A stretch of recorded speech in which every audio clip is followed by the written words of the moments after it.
Hola oyentes de Radio Sefaradi, bienvenidos nuevamente a este espacio dedicado al ajedrez, Jaque a la mente, Jaque con René Mayer que está aquí con nosotros. ¿Qué tal, René? Bueno, viniendo de la calle con un poco de calor, vamos a entrar en calor hoy. Vamos a entrar en calor con un personaje relevante al que vamos a dedicar seguramente más de una entrega. Sí. Yo solamente soy capaz de pronunciar su apellido, que es el más conocido, Botvinnik, pero tiene un nombre completo. Tiene dos nombres, como tienen todos los rusos, Mikhail Moiseyevich Botvinnik. Uh-huh. Probablemente el ajedrecista que ha marcado el ajedrez moderno con su sello más definitivo, vamos. Uh-huh. Porque Botvinnik es el que introduce la fase moderna, de la fase científica del ajedrez. Anuncia el tratamiento científico del ajedrez. Uh-huh. No solo por su condición de ajedrecista, sino que también era ingeniero en electricidad e informático. Es decir, ¿informático? Pero ese señor nació de los primeros. Ajá. Es en cibernética, que era la palabra en aquella época en usanza. Pues fue diplomado por la Universidad de Leningrado en cibernética, y al final de su vida ya era uno de los los promotores del ajedrez electrónico. Uh-huh. Muchos programas. Yo tuve la suerte de conocerlo en Moscú, que habíamos ido a grabar programas con ocasión de la Olimpiada de ajedrez en 1994, o sea, un año antes de su muerte. Y le entrevistamos, etcétera. Un hombre muy, muy denso, muy interesante. Uh-huh. Y bueno, entonces... Vamos a empezar desde el principio mismo. Desde el principio. Botvinnik nace en, Repino, que es una ciudad que entonces pertenecía a Finlandia. Ajá. Y ahora es rusa. O sea, lo de Karelia, esa zona que... en el norte, ahí, no muy lejos de San Petersburgo, y nace un 17 de agosto de 1911. Uh-huh. Vamos ya a fijar su muerte porque es lo primero que interesa. ¿Eso no es un misterio? ¿Se murió? Sí, sabemos que se murió y vivió bien y densamente. Murió el 5 de mayo del 95 a los 83, porque no alcanzó años, y habiendo llevado una vida muy, muy completa y muy prolífica. Y por lo que cuentas, incluso a los 80 años, muy lúcida su mente. Sí, era totalmente lúcido. Murió de un cáncer de páncreas, por eso no le afectó su lucidez. Y Mikhail Moiseyevich era un ajedrecista genial, lo reconocen todos, y un valioso científico también, lo cual ya amplía hoy en día no se encuentran ejemplos de esta ambivalencia. Uh-huh. Hoy en día un ajedrecista fuerte es ante todo un ajedrecista y poco más. Y posiblemente no haya terminado la escuela siquiera. Sí, algunos desde luego no la han terminado. Entonces, Botvinnik es un ejemplo ya de ajedrecista moderno, científico,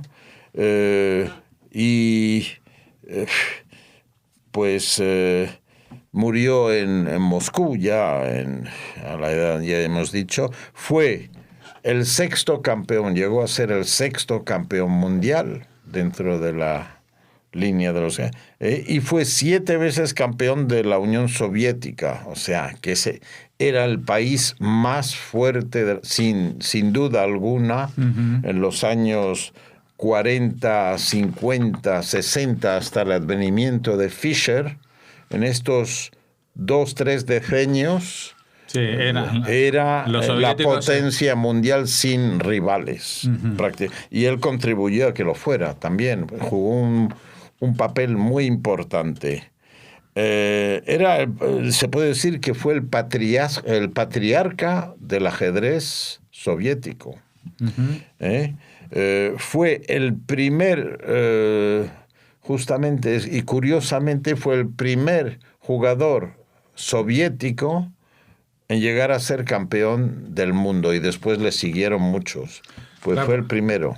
Porque los nombres que los otros eran todos los judíos que hemos visto, de desde Polonia, de Steinitz, de Alemania. Sí, Steinitz, Lasker, etcétera. Excepto Capablanca, Alekhine, que era un ruso, pero expatriado. No era un producto de la Unión Soviética. Y menos un producto de la dictadura del proletariado. Sí, no era de la maquinaria soviética. Entonces fue muy importante en los años 30, 50, un jugador muy fructífero, porque es el primero que da un toque científico a la preparación de las partidas, al estudio de las partidas. Y la prueba, que es importantísimo, es que fue el profesor de los 3K que llegaron a ser campeones del mundo. Karpov, Korchnoi no fue campeón del mundo. Pero Kramnik, el joven que juega todavía, que es uno de los más fuertes, Vladimir Kramnik, fue alumno suyo. Karpov fue alumno suyo y Kasparov fue alumno suyo. Y marcó muchísimo la dirección en que se debía desarrollar el ajedrez científico. Esa es la importancia de Botvinnik. Entonces, jugó más de 1000 partidas, y era fortísimo, no se repetía en sus partidas, no tenía, como analizaba científicamente las posiciones, jugaba cualquier cosa. No se especializaba para sorprender al adversario. Y eso es muy útil, claro. Entonces la fortaleza en esta puntuación también debía ser muy alta, ¿no? Era muy fuerte. Claro, no había puntuación ELO en aquel entonces. Todavía no había. No había. Empezó en los años 70 y él ya estaba prácticamente retirado, dedicándose a la informática y a los programas en aquella época. Su juventud es muy, muy sencilla. Sus padres eran judíos, ambos, judíos rusos. El padre era un técnico dental y la madre, para variar, era dentista. Con lo cual... El padre le hacía de secretario de la madre, entonces. Sí, entonces iba de dientes en la familia. Y claro, con los títulos que tenían y la categoría que ostentaban, vivían fuera, eso es muy interesante para los oyentes, vivían fuera del Pale. El Pale la zona de es la zona de exclusión, la zona de colonización reservada a los judíos. Pale viene del latín palus, que es la empalizada que rodea la zona en que debían vivir los judíos de 1791 a 1917. O sea... Sí, hasta la Revolución Rusa estaban obligados, excepto a algunas ciudades, números clausos. Entonces vivían fuera de la Pale y Mijail pasó su infancia en el Nevsky Prospect de Leningrado, de San Petersburgo, hoy en día. Y pues creció ahí, atendió las escuelas soviéticas con su hermano mayor. Claro, porque ya la revolución lo pilló, tenía 6 años, con lo cual su educación ya fue soviética. Y su padre prohibió que se hablara yiddish en casa. Eso ya el padre se daba cuenta que lo mejor era asimilarse y no destacar con... Y bueno, lo que define mejor Botvinnik es una frase que pronunció en una entrevista cuando dijo: yo soy de sangre judía, de cultura rusa y de educación soviética. Uh-huh. Eso lo buena definición. Sí, buena definición, porque fue el hombre del sistema. En Rusia, en Unión Soviética, fue el hombre del sistema. Uh-huh. Era el hombre que dirigía todo, el favorito, digamos, de la nomenclatura, de la que se aprovechó, aunque dicen que era bastante honrado cuando, por ejemplo, quisieron amañar una partida para que él ganara frente a un fuerte maestro, se negó.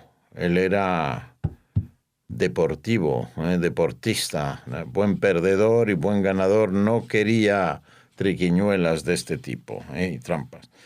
Pero obviamente tenía hombres situados en la nomenclatura que le escuchaban y dirigían el ajedrez soviético en función de su persona.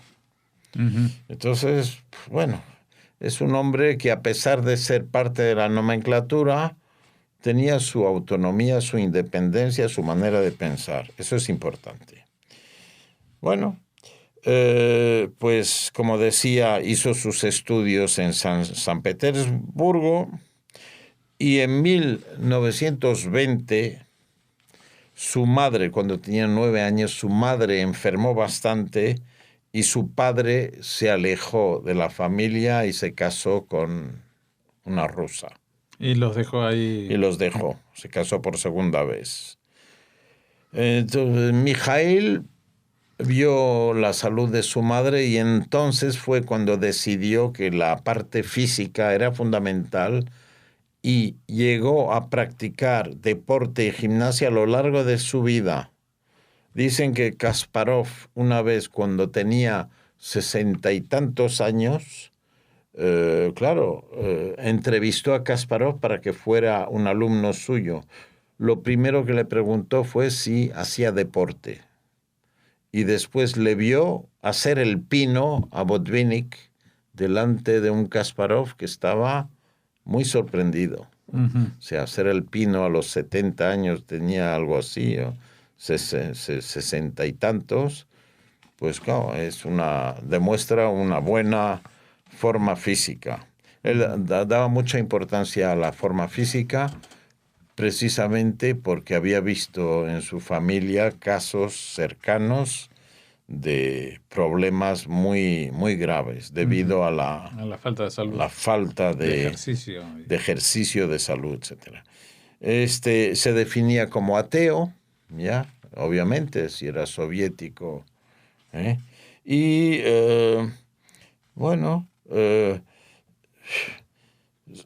cuando se convirtió muy pronto en un comunista comprometido, miembro del Partido Comunista, lo cual facilitaba mucho las cosas en la época de Stalin.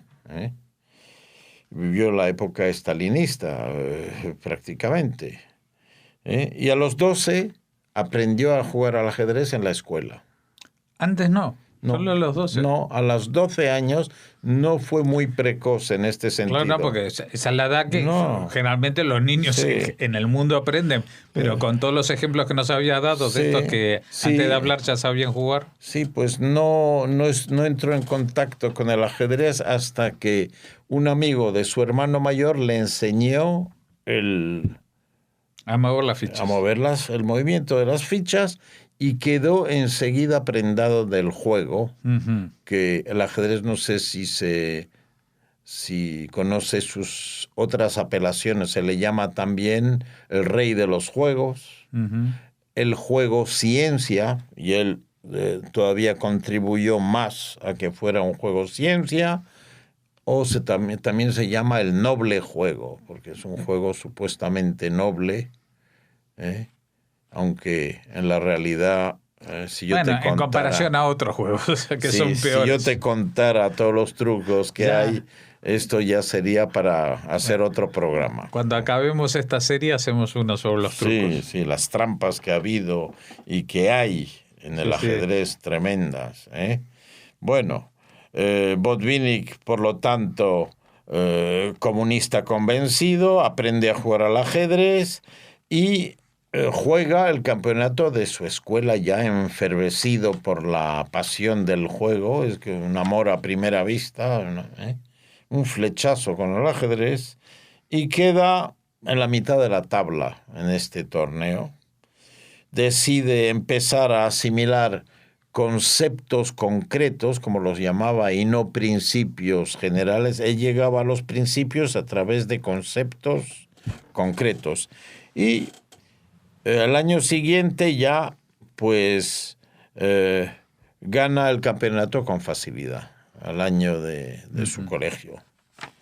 Bueno, llega 1925, con 14 años, por lo tanto, y hay un torneo al que hemos aludido ya, un torneo muy famoso en Moscú, el torneo de 1925, donde viene Capablanca, Alekhine, todos los grandes de aquella época.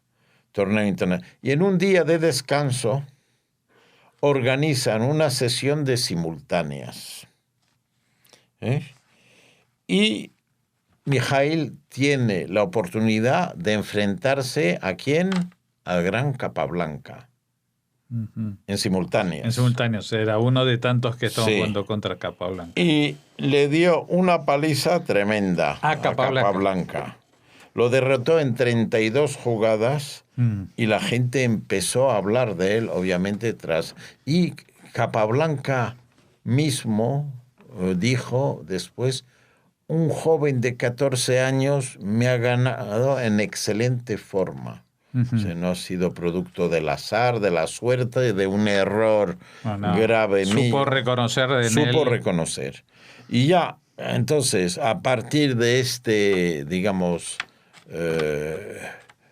esta hazaña, pues empieza su fulgurante ascenso en el ajedrez. En 1926, con 15 años, ya queda clasificado para el campeonato de Leningrado, que era ya difícil, porque es que pero en Rusia... ya no era infantil, no, era un campeonato con los demás. Y es que en esa época ya el ajedrez era muy, muy, muy popular en Rusia. ¿Por qué? Porque la Unión Soviética escogió este deporte y favoreció para demostrar la superioridad del sistema social y de la educación soviética. Claro. Lo utilizaron como arma ideológica. Sí, como propaganda. Y propaganda. Y bueno, tenían razón, porque el ajedrez, la verdad, fomenta valores incuestionables. No la inteligencia, porque dicen que la inteligencia es muy sui generis en el ajedrez, pero la toma de decisiones, la flexibilidad, la imaginación, la memoria, todos estos elementos sí que quedan, digamos, favorecidos en el ajedrez y son primordiales. Y bueno, queda seleccionado para el campeonato de Leningrado, acaba segundo, y es seleccionado para jugar contra un fuerte maestro sueco, se llamaba Stolz. Bueno, ahí después llega a ser miembro del Komsomol. El Komsomol era las juventudes y las organizaciones juveniles del Partido Comunista. O sea, se ve que es un chico del sistema ya. Y también con dotes con carisma también, ¿no? Sí. Entonces, en su escuela, el Komsomol, su madre tiene problemas. Bueno, llega en 1927, tiene 16 años, se clasifica, por fin se califica para el primer campeonato de la URSS. Y es el joven jugador que lo haya jugado a más temprana edad. Nunca antes un chaval de 16 años había podido jugar el campeonato de la Unión Soviética.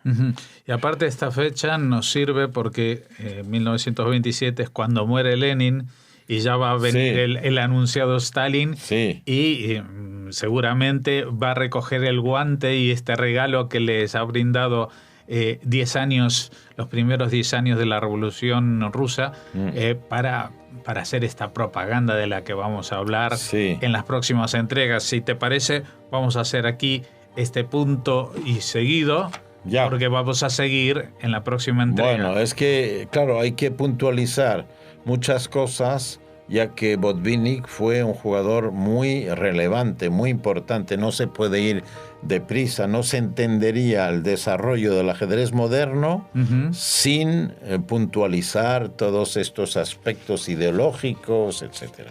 Pues nada, esto es lo que justamente queríamos poner hoy más que nada, es el contexto y anunciando ya lo que vendrá, el joven representante del éxito soviético en la educación, en la inteligencia, etcétera, etcétera, y el científico que aplica la inteligencia al juego, al noble juego, como decías tú. Así que te vamos a agradecer, como siempre, René Mayer, que nos hayas acompañado, en este caso en el inicio del camino, de este jugador que, más allá de lo que hasta ese entonces se había hecho, va a suponer un punto de inflexión en el ajedrez moderno. En el ajedrez moderno. Desde luego. Muchas gracias. Bueno.